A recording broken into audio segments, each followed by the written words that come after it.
ಸೋರೆಕಾಯಿಯಿಂದ ಒಂದೇ ತರ ಪಲ್ಯ ಸಾರು ತಿಂದು ಬೇಜಾರಾಗಿದ್ರೆ ಒಮ್ಮೆ ಈ ರೀತಿಯಾಗಿ ಸೋರೆಕಾಯಿನ ಪನ್ನೀರನ್ನ ಮಾಡ್ಕೊಂತೀನಿ. ತುಂಬಾನೇ ಸಾಫ್ಟ್ ಆಗಿ ಫ್ಲಫಿ ಆಗಿರುತ್ತೆ.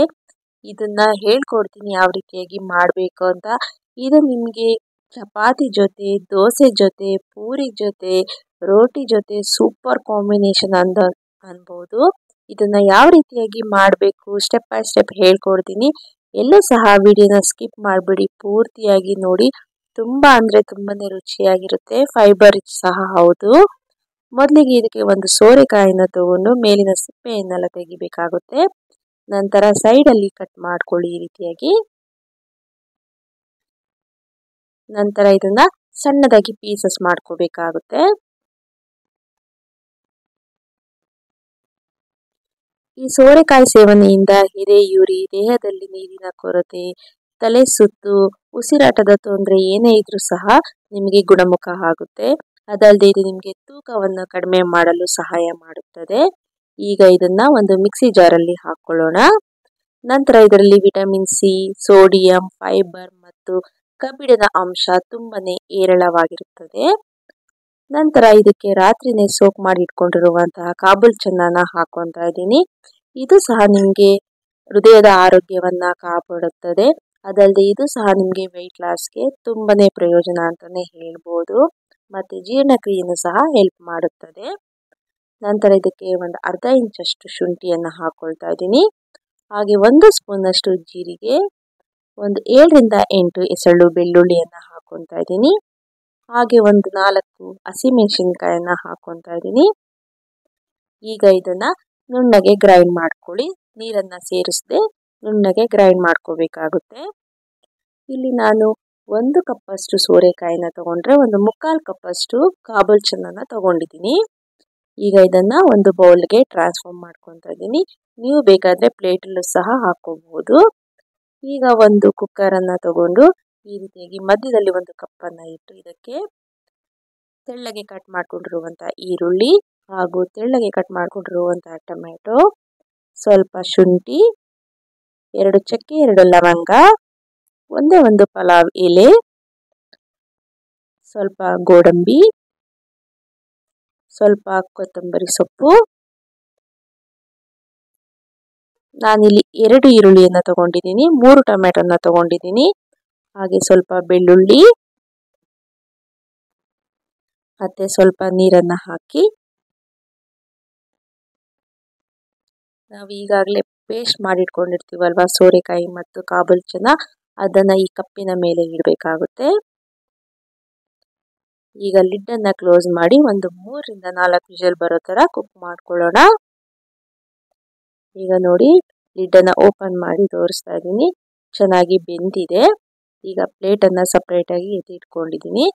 ಈಗ ಇದನ್ನ ತಣ್ಣಗಾಗಕ್ಕೆ ಬಿಡೋಣ.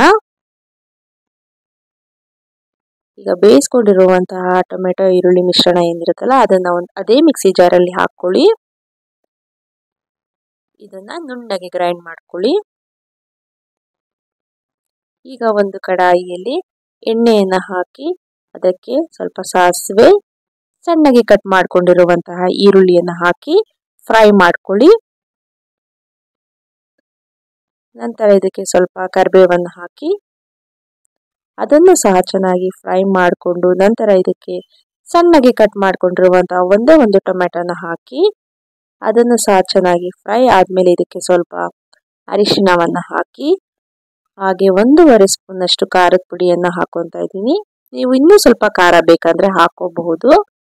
ನಂತರ ಒಂದು ಅರ್ಧ ಸ್ಪೂನ್ ಅಷ್ಟು ಧನಿಯಾ ಪುಡಿ, ಒಂದು 1/4 ಸ್ಪೂನ್ ಅಷ್ಟು ಗರಂ ಮಸಾಲ, ಹಾಗೆ ಒಂದು ಅರ್ಧ ಸ್ಪೂನ್ ಅಷ್ಟು ಇಂಗು ಎಲ್ಲವನ್ನು ಹಾಕಿ ಮಿಕ್ಸ್ ಮಾಡ್ಕೊಳ್ಳಿ. ಇದು ಚೆನ್ನಾಗಿ ಫ್ರೈ ಆಗಬೇಕು. ನಂತರ ಇದಕ್ಕೆ ಈಗಾಗಲೇ ರುಬ್ಬಿಟ್ಕೊಂಡಿರುವಂತಹ ಮಿಶ್ರಣನ ಹಾಕಿ ಒಮ್ಮೆ ಚೆನ್ನಾಗಿ ಫ್ರೈ ಮಾಡ್ಕೊಳ್ಳಿ.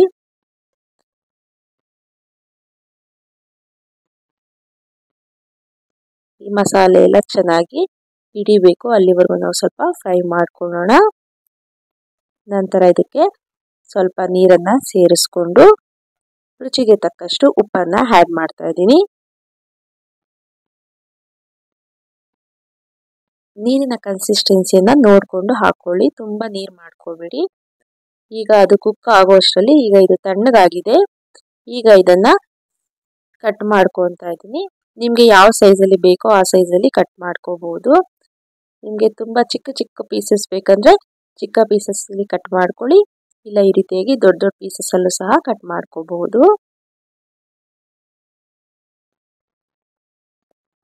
ನೋಡಿ, ಹೆಲ್ತಿಯಾದ ಪನ್ನೀರು ರೆಡಿಯಾಗಿದೆ ವಿತೌಟ್ ಮಿಲ್ಕ್. ಈಗ ಇದನ್ನು ನಾವು ಈಗಾಗಲೇ ಬಾಯ್ಲ್ ಮಾಡೋಕೆ ಇಟ್ಟಿದ್ವಲ್ಲ ಅದರಲ್ಲಿ ಹಾಕೋಣ.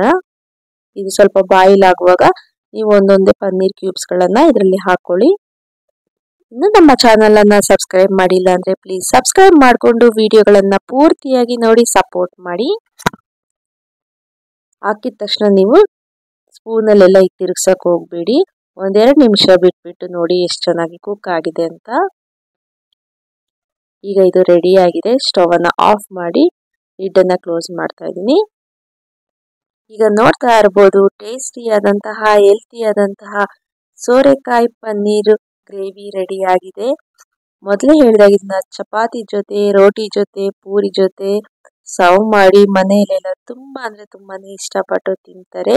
ಈ ರೆಸಿಪಿ ಇಷ್ಟ ಆಗಿದ್ರೆ ನೀವು ಟ್ರೈ ಮಾಡಿ, ಹೇಗೆ ಬಂತು ಅಂತ ನನಗೆ ಕಮೆಂಟ್ ಮೂಲಕ ತಿಳಿಸಿ. Thank you so much.